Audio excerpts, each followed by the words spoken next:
the noise of having work done outside, and it's really. Okay, not quite good afternoon, good morning everyone, and welcome to the Communities, Neighbourhoods and Street Pride Cabinet Member Meeting, Wednesday the 31st of March 2021. What a lovely sunny morning, so thank you everyone for coming. So moving on to the agenda items. So item 1, which is apologies, we have one from Samantha Dennis, as Director for Street Pride and Public Protection.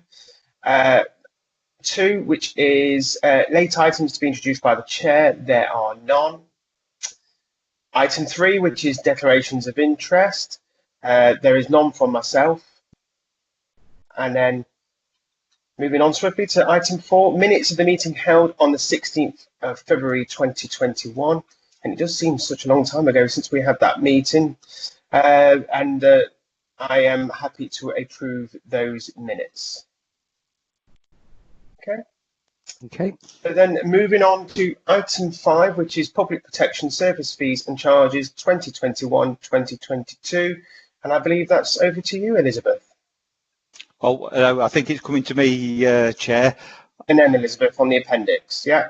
Yeah, okay, I'll just give a summary, Chair, of the report, if that's okay.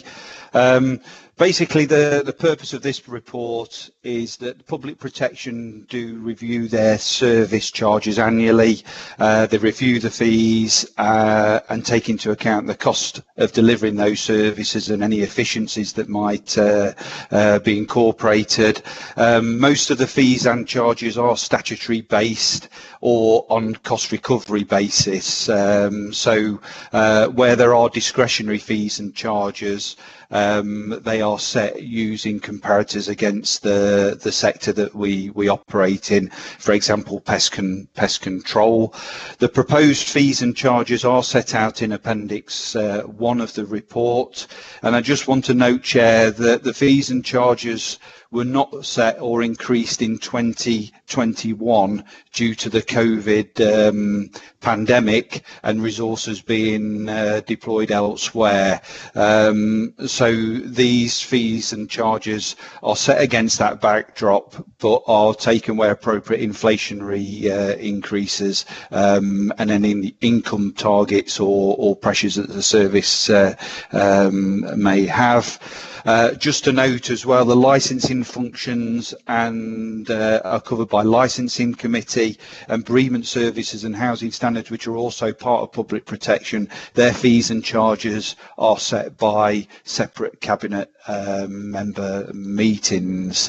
The other thing just to note is under the Food Standards Agency Food Hygiene Rating Scheme, where businesses score below 5, they're entitled to request a rescore, and that rescore a charge can be levied for the authority carrying out that extra work. That doesn't affect anything in relation to revisits that are part of the team's statutory duties.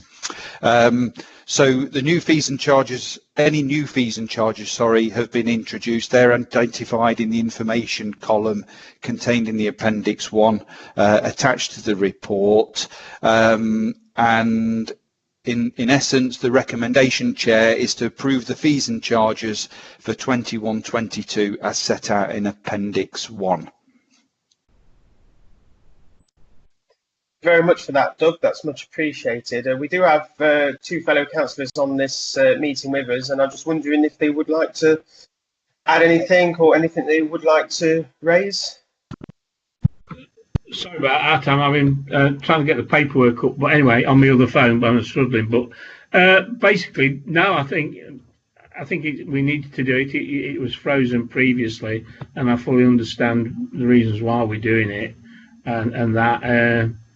And I've got no qualms about it, Jonathan.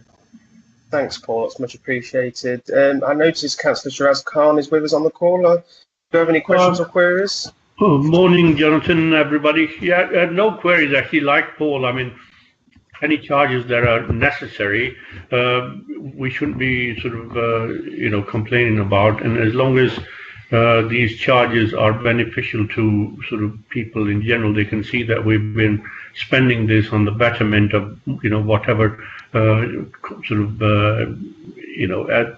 sort of, for the want of a better word, company that we collect from, for argument's sake, whether it's retail business or whatever, as long as they can see that this is being spent in their betterment. I mean, Doug mentioned about them asking for a reassessment. You know, fine, if we have the funds, and as I said, they're paying for it, we can use it to help them out, and I don't think that they will have any qualms about that either. So yeah, it's something that's necessary and something that we can't really say no, we're against it. Okay, thank you very much, gentlemen, for that. It's much appreciated. It's nice to have fellow councillors join us on these. Sometimes they can be a bit lonely, and I know Councillor Pegg has joined us on a few, so it is great to have opposition councillors join us on these meetings. It is good to see. Just for a personal note for me, and this is to Doug and Elizabeth and their teams. It's not been a normal year, has it really? Let's be honest. They've not been able to administer some of the things that they would have liked to have done. But their response to COVID, in particularly the trading standards team, in compliance with COVID regulations, our wholeheartedly thanks can pass on to both of them for managing such a turbulent time. And as we come out of these roadmap stages now, hopefully we can go back into a more normal function for the council. But I think I'm sure I can speak on behalf of Paul and Shiraz that we do thank you both, Doug and Elizabeth, for the work that you have done in the last 12 months. Yeah, definitely, without a doubt, Jonathan. Yeah, Jonathan. I mean, I've never received the invite to this meeting. This is the first time, and even today, Baggy mentioned it to me, and he forwarded an email for me, or the link, to get on. So this is the first time I've ever received or known about this meeting. So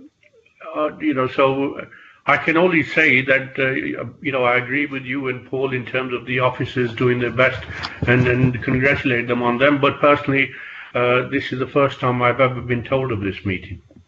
Okay. I think that's a conversation we can have with Democratic Services. I know invites are given out to, correct me if I'm wrong, Stephen, to all group leaders. And maybe we need to do it, have conversations that, if there's shadow cabinet members that want to be involved, that maybe the invites get sent out to them. Is that something that we can do, Stephen? Chair, yeah, it certainly is. We can review who the invites go out to, who the agendas are sent to, and make sure that we're covering all the relevant councillors that we need to. Okay. And those that want to attend, I think, Chair, I think that's fair enough. Absolutely. Brilliant. Okay, then. So if I am now going to go to the paper, so obviously there is a recommendation, which is, let me just, I've lost my document now. Here we are.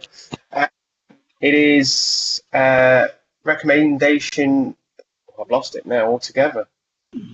Just load it up again. I found it. Here we go. So the recommendation is 2.1, which is to approve the fees and charges for 2021-22 as set out in Appendix 1, and I approve that recommendation. Move as printed, Chair, if you're asking for a vote on it. Seconded. Brilliant, no problem. Thank you very much, gentlemen. So that concludes the meeting for this Cabinet member meeting. So